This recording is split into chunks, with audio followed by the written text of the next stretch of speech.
Bonjour à toutes et à tous et bienvenue pour un nouveau numéro de Metal Missile et Plastic Gun.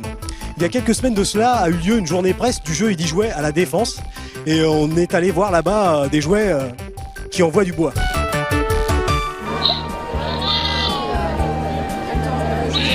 Soyez introduits en la présence du For Real Friend, le dragon. Comme vous avez pu le constater, il est animé, il bouge tout seul. C'est fantastique. Nous, ça nous a saisi aussi. Il émet de la vapeur pour simuler des flammes. Et vous le voyez, il continue à s'animer et à s'exprimer. C'est génial. C'est vivant, c'est mignon. On adore ça. On peut aussi, je crois, avoir des réactions de sa part quand on le caresse. Donc j'ai ici une petite poire qui permet de mettre de l'eau dans la tête du dragon de manière à ce qu'il puisse la projeter sous forme de vapeur ensuite. Donc je vous montre rapidement que si le dragon le veut bien, ne bouge pas dragon. Voilà, sur sa crête il y a un petit bouchon. Et puis ici, hop, voilà, vous lui envoyez du carburant. Vous le refermez pour son intégrité. Et voilà. D'ailleurs, là, il vient d'émettre une éructation après le petit coup d'eau qu'il a bu. Donc c'est chouette. En plus, quand il projette la vapeur, c'est froid. Et voilà, donc c'est une petite peluche, mais qui est vraiment mignonne comme tout. Et le fait regardez, fantastique. Vraiment, vraiment, c'est génial. J'en veux un pour chez moi. Je suis sérieux. Nous voici au stand Laserpeg. Alors un concept qui vaut le détour et qui vaut le coup de s'arrêter parce que ça a quand même une histoire assez originale. En fait, c'est un papa qui avait des enfants qui jouaient avec du Lego et dans Lego il y avait très peu de lumière, donc ils ont demandé à leur papa de leur créer une brique avec de la lumière à l'intérieur. Le monsieur a eu l'idée de faire un micro-circuit électronique qui inverse les polarités électriques en y rajoutant des diodes lumineuses, des LED. Et le concept est né comme ça.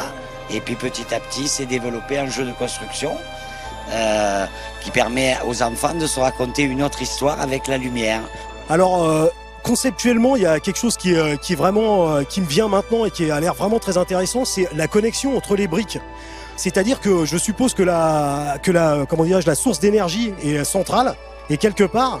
Et ensuite, le fait de connecter les briques entre elles, vous permet d'obtenir la forme que vous désirez, mais aussi de créer un circuit électrique qui fait que justement la puissance de la batterie sera répartie jusqu'aux extrémités, comme vous pouvez le constater ici, jusqu'aux extrémités de la construction. Donc ça, c'est vraiment très très intelligent. Donc c'est un concept intéressant. D'autant plus intéressant que depuis que, le savoir-faire de Lego est tombé dans le domaine public, les briques de Laserpeg sont compatibles avec les briques Lego.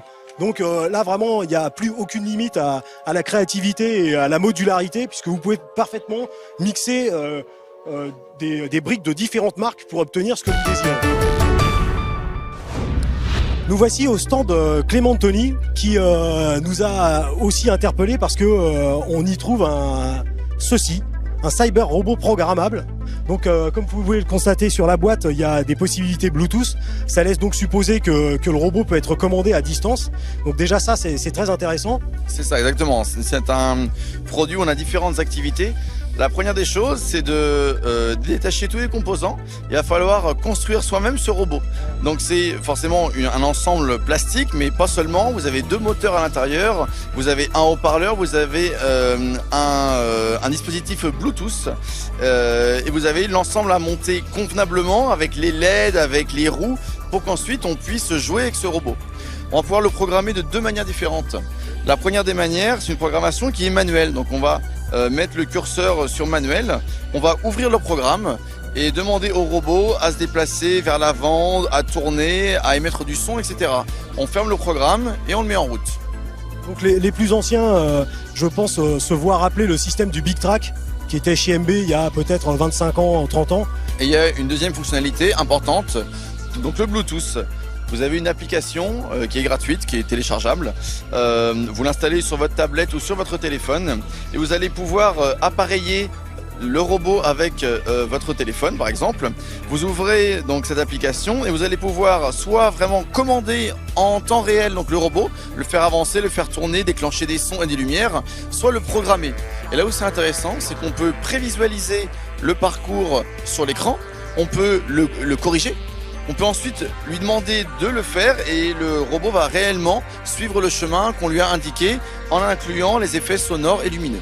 Il faut savoir qu'on peut enregistrer jusqu'à une 50aine de commandes. Personnellement, au bout de 20, je commence à être perdu. Donc déjà, 5 ans, ça fait des assez gros parcours et on peut vraiment bien s'amuser. Donc voilà, ça nous a intéressés, ça nous a interpellés parce que c'est quelque chose de relativement abordable. On le monte soi-même et ensuite il y a une vie du jouet et ça c'est quand même très intéressant. Nous allons voir maintenant que la science de la programmation peut s'appliquer à plein de niveaux et à tout âge. Donc nous sommes ici en présence du Caterpillar. Comme son nom l'indique, c'est une chenille qui est distribuée par Fisher-Price.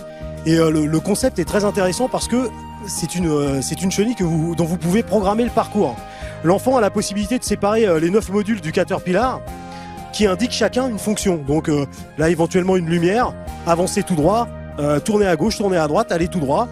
Donc l'enfant peut par cette modularité, décider du parcours que va suivre le Caterpillar. Voilà, superbe. Là, vous l'allumez et tour à tour, il vous montre que les différents modules sont prêts à être mis en action. Là, ça sent le Golgoth, ça sent le monstre de Gatchaman.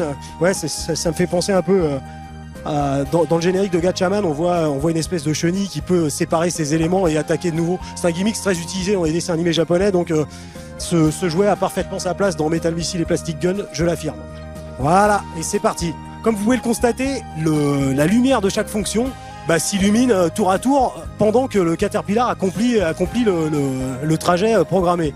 Donc c'est intéressant de voir que le monde de la programmation ne se réserve pas aux adultes et surtout ça montre aussi des pas vers la vulgarisation justement de la programmation. On peut obtenir des programmations complexes comme on a vu sur le Cyber Robot ou des programmations plus simples et à la portée des petits sur le Codapillar. Voilà, ça c'est peut-être rustique, c'est fait avec du bois, mais il faut quand même en passer par là pour arriver à l'high-tech comme nous l'avons vu aujourd'hui. Donc une fois de plus, preuve est faite que les jouets sont quelque chose de beaucoup trop sérieux pour être confiés aux enfants.